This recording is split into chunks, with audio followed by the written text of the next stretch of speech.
we've got the opportunity now to talk about the Ashes tour coming up. Yeah. Mate, game one in the great Wembley Stadium, probably the most historic ground in the world. It's been a difficult place for Australia to win. You know. Yeah, it has for some reason. Been over there on a couple of tours. We won the World Cup final there in '92. Yeah, the outball to Pearl. 90 and 94, we lost. I was actually sitting up in the grandstand with Joey Mangle in 1990 watching the game. Yeah, remember Joey Mangle from Neighbours? Oh, yeah. How's he going? Going good? He's going okay. Yeah, give him a shout out for it. But, look, the stadium's been refurbished since then. There's Clydie going off with a bung shoulder, Clydie. And this is with a game on the line. Kevy comes on. Trademark outball to Pearl. Yeah, Steve Renouf just used to run a beautiful line, and that was the only try I think scored in the whole game. It was a tight match. We managed to win it in the end, and it was a great feeling at the end of the game, winning the World Cup in front of the English in particular, because they were very vocal throughout the game and were giving us some good information on our families and all that sort of stuff. Now, Clydie, in '94, game one of the series of the Kangaroo Tour was at Wembley Stadium, mate.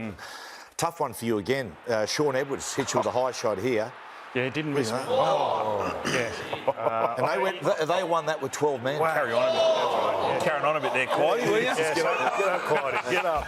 I mean, was it high? Did you take a dive? Yeah, I tried to play on, but I just couldn't.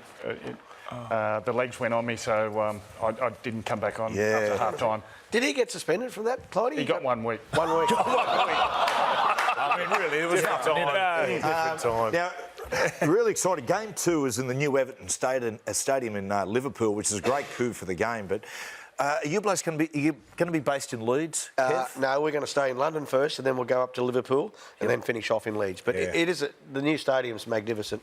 Obviously, it's a football soccer stadium, but I think that it's nearly sold out or virtually sold out. So it's brand new. This only been opened up this year, and it's obviously modern age stadium where the noise levels or the decibels that the noise that the crowd makes stay in the stadium. So it's ranked number 1 or number 2 in the world for that part of the stadium. Great location, really right on the docks there. Right on the docks there. Yeah, beautiful part. You've been to Liverpool, Matty? I have. How lovely is it? I went last year, had a night out. Honestly, a night out in Liverpool is basically a week. It was a lot of fun. Yeah. Kevy, what's the squad? What's the squad numbers? 22 numbers. 22. 22 players. Yeah. So 1 to 18, and I think outside of that we'll have to pick some specialists. Like if we get a half or a couple of halves, hooker, sort of outside back, middle forward, just get a good balance across the squad, because we'll need all 22 players across the 3 games to do well and get them firing and get them playing well. Should be good. I tell you what, they've been pretty clever, the English here, because game 1,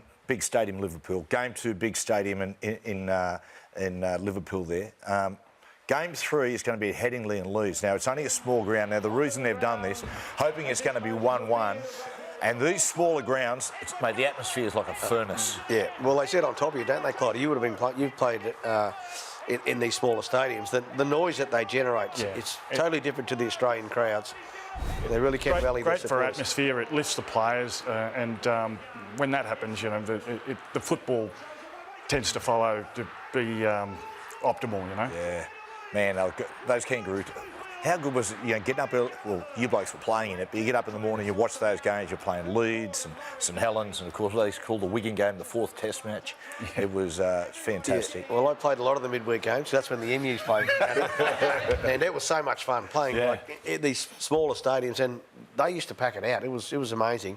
And then, just great being over there on tour. I'm really excited for the next generation of Australian Kangaroo players that go over there, because this hasn't happened for 22 years since an Australian team has gone across and battled for the Ashes. 3 Test series, so very unique situation for these players, and I'm looking forward to getting a really strong squad together and getting over there and playing some good footy. And Kevy, it's just so important for the English game where it sits at the moment. This is vital. Well, they're obviously a very strong rugby league nation, and they've got probably 6 or 7 of their players will come from the NRL that are playing here already, you know. So they'll be battle-hardened and ready to go. And their fans just, it really is difficult playing over there, given the fan base that they have. And they just sit on top of the grounds and just continually make noise about their team. Yes. So it should be a lot of fun, mate. Well, Kev, you've got to get on a flight, mate. This is because of how long that game went for. So we're going to let you go. But, mate, no worries. On behalf of all of us in the show, mate, congratulations on Billy. Yep. And that, great win.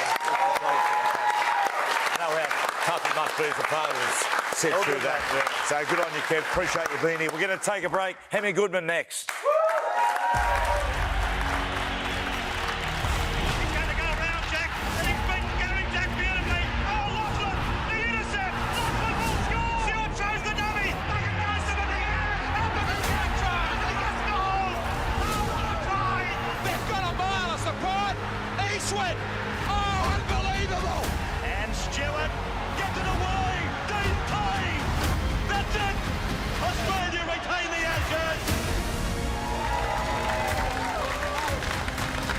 Staying with the rugby league theme, State of Origin is back on the AFL calendar for the first time this century. According to reports in the Herald Sun, the league will make an announcement in coming days that it's set to revive the concept, with Western Australia to host Victoria in a highly anticipated grudge match at Optus Stadium next year. It'll be the first time State of Origin has appeared on the AFL calendar since 1999. Victoria beat South Australia at the MCG. The last time WA faced Victoria in State of Origin was way back in 1992. Well, Sam Kerr scored in her long-awaited return to football in Chelsea's 3-1 victory over Aston Villa. Kerr had been sidelined for 20 months with an ACL injury. It was also the centre of a high-profile court case in which she was cleared of racially aggravated harassment of a police officer. Kerr made her return in the 74th minute of her side's clash with Aston Villa. The Aussie star was in the thick of the action. In towards Bright. Oh, Vilms with a terrific header to keep Chelsea at bay. Sam Kerr! Back doing what she does best. Picking up the pieces for Chelsea.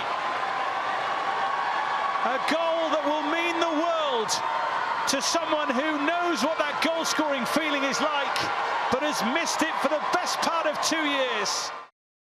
So that goal was Kerr's 100th for Chelsea. The win is the second for the Blues this season. Let's get more on this right now with our reporter, Luke Doherty. Luke, thanks ever so much for your time. And this must have been such a relief for Sam on return. Yeah, you could see it almost written all over her face. It wasn't jubilation. It was thank goodness that she's back and scoring. 634 days in between games for Sam Kerr since that ruptured ACL in January 2024. While Chelsea were on a warm weather training camp, that's when it happened. That was 21 months ago.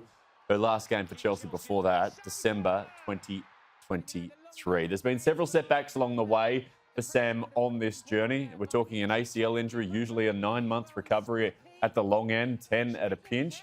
So to get almost 21 months down the road between games, that shows you what Sam Kerr has been through, because there's been several setbacks along the way, which can happen with ACL injuries. Once the knee goes, it gets several other things out of alignment as well. If you look at the list of things that she's missed in between games, so the Olympic Games for the Matildas, the ill-fated campaign in France under Tony Gustafsson. There was the court case that you mentioned there for that racially aggravated harassment of a police officer, where she was found not guilty, and she became a mum in the meantime as well. So it has been quite the journey at 32 years of age, and with a contract running out at the end of this season, the timing of this comeback, simply perfect. Yeah, it feels good. Obviously really happy, but just a lot of relief. It's been a bit of a long journey, so I'm glad it's just over. When I signed for Chelsea, I never ever thought I would score 100 goals, and to do it for such a massive club like Chelsea, and a club that I love so dearly, it's an amazing achievement and something I'm really proud of. I mean, I don't really reflect too much on my goals, but to score 100 for Chelsea is something that I'll keep with me forever.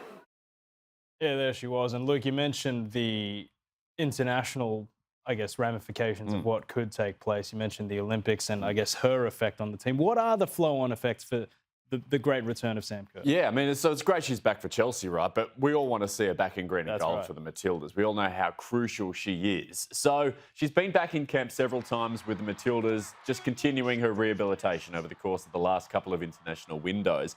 But right on the horizon now that she's back on the field, October 26 and October 29 are the Matildas' next 2 games. And thankfully, they're in the UK as well. So they play Wales in Cardiff on the 26th and they play England in Derby on the 29th. So really nice and easy for Sam. She doesn't have to get on a plane and travel halfway around the world or somewhere in Asia to go and compete. It's right on her doorstep. So from a fitness point of view and for Chelsea's concerns around that, perfect. November 2023 was her last game for the Matildas. So we're talking so long between drinks now. Past this international window next year, under new coach Joe Montemurro, we've got the Asian Cup where they're going to take on Philippines. Their opening group stage game is Optus Stadium in Perth. Yeah. Sam Kerr territory.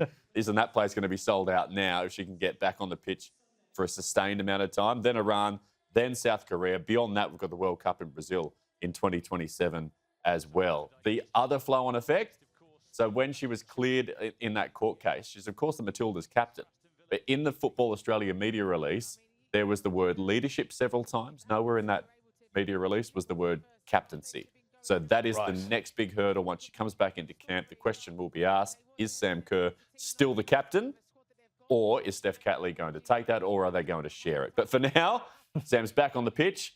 Hopefully she's back out there for the Matildas as well come the 26th against Wales.